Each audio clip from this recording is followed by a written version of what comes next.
Mga kaludi, isang mapagpalang araw sa ating lahat. Si Nanay ay sa pangalawang pagkakataon ay atin nadadaanan dito na naman sa ilalim ng tulay, mga kaludi. Tinanong natin si Nanay kung bakit nakakaraan ay hindi natin siya nakita. Yun nga kaludi, umuwi daw siya kaya hindi siya nakabalik agad dahil wala siyang pamasahe. Tinanong natin kung siya ay kumain na at ang sabi niya ay hindi pa. Kaya binigyan na rin natin na makain, mga kaludi. Tinanong ko rin kung anong pangalan ko, kung natatandaan niya. At binanggit niya, kaludi, ako nga daw si Reggie. Di kalaunan ay dumating si Kuya at nagtanong kung yan ba'y pinamimigay. At sabi ko, nagbablog lang po tayo, mga kaludi. Sabi niya, saludo ako sa iyo, sir, dahil sa dami ng vlogger, yan ang naisip mo. At yan po ay isang malaking bagay sa kanila. Mga kaludi, hindi na rin nagtagal at umalis si Kuya. Tinanong ko na rin si Nanay kung kailan na uli ang balik niya, mga kaludi. At ang sabi niya, sa susunod daw na linggo, nandito na naman siya, mga kaludi. So i-timing natin na nandito si Nanay, mga kaludi. Napakasarap, mga kaludi, ang isipin na may mga kababayan tayo na kahit maliit na bagay, ngunit laking galak at tuwa nila sa mga bagay na binibigay ko sa kanila, mga kaludi. Hindi rin nagtagal, sinabihan ko si Nanay, sabi ko, Nay, pwede ba kitang lagyan ng mic? At ang sabi niya, sige, okay lang. Kaya mga kaludi. So mga kaludi, hindi na rin kami nagtagal at iniwan na rin namin si Nanay sapagkat bandang baba, mga kaludi, kung may makikita kayo, mayroong nakahiga na isang tao, mga kaludi. Lubos nakakalungkot isipin na mayroon tayong mga kababayan na naghihirap sa pagkain man lang, mga kaludi. Nilapitan natin si Kuya sapagkat ang sabi ni Nanay, si Kuya daw ay hindi pa kumain simula kagabi, mga kaludi. Kaya dinaan na lang ito sa tulog, mga kaludi. Ginising natin si Kuya at tinanong kung siya ba ay kumain na.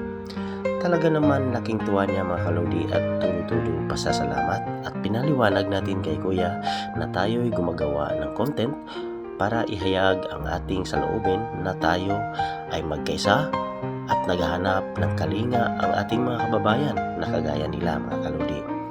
Ganun din at tinanong niya kung ano daw ang kanyang maitulong at ang sabi ko naman, hindi namin kailangan ng tulong mo, Kuya. Ang kailangan na namin ay bigyan ka ng pagkain at ipag-pray mo lang kami na lumago, mga kaludi.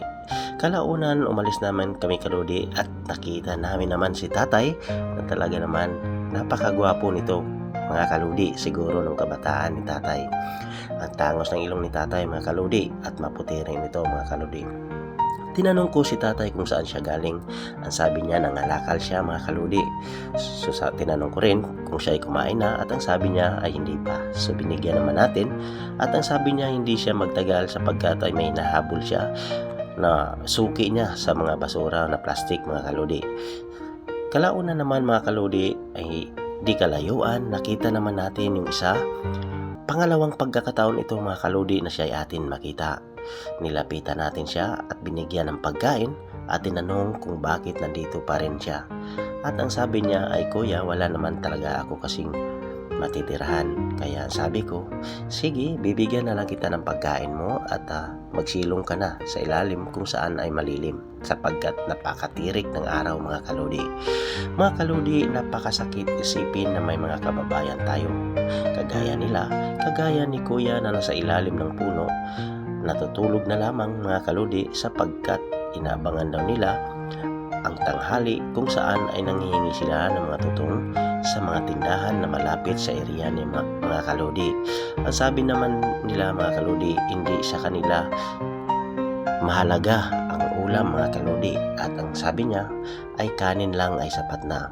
Laking tuwa niya nang sinabi ko, mga kaludi, na bibigyan natin siya ng pagkain at ito'y gumagawa tayo ng experiment, mga kaludi. Kalaunan, mga kaludi, sa aming paglalakbay, ito naman si ate ay nadaanan natin sa puno na nakaupo. Tinanong natin kung bakit siya narito. At ang sabi niya, kasama niya daw ang kanyang papa na nagbabiyahe, mga kaludi. Kaya siya dito ay sumasama sapagkat minsan nga daw po ay nanghihingi sila kasama ng kanyang mga tropa at binibigyan naman sila, mga kaludi. Kalaunan, si Tatay naman ay sa puno rin ng isang kahoy ay binigyan din natin ng pagkain sa pangalawang pagkakataon, mga kaludi. Mga kaludi, siya pala ay taga Samar. At siya ay hiwalay sa asawa at may 3 anak mga kaludi. At ang sabi niya sa akin mga kaludi, napakalaking bagay ang ginagawa natin para sa kanila. Hindi nagtagal, umalis na rin tayo mga kaludi at pinuntahan natin si Kuya di kalayuan din na nakaupo at tulala mga kaludi. Tinanong ko siya kung bakit siya naririto. Ang sabi niya, umalis siya sa kanila sapagkat iniwan siya ng kanyang asawa mga kaludi. Sumama ito sa iba. Di nagtagal, napaiyak si Kuya at tumulo ang kanyang mga luha mga kaludi. Naalala niya ang kanyang nakalipas mga kaludi. Kaya ang sabi ko, huwag kang mag-alala Kuya, kung ano man ang nawala sa'yo, may babalik sa'yo nararapat. Kailangan lang natin mag-move on at tanggapin ang mga nakalipas. Manalig sa Panginoon at magsikap, mamuhay ng mabuti. Hindi kailangan ng material na bagay upang tawagin tayo isang mabuting tao. Kalauna naman si nanay ay lumapit sa atin at tumawid pa mga kaludi. Tumawid siya sa kalsada para humingi ng pagkain.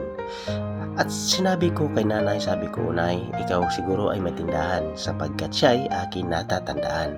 At sabi niya, oo daw. Kaya sabi ko, since na nandito ka na, bibigyan din kita ng pagkain mo. Laking tuwa ni nanay mga kaludi.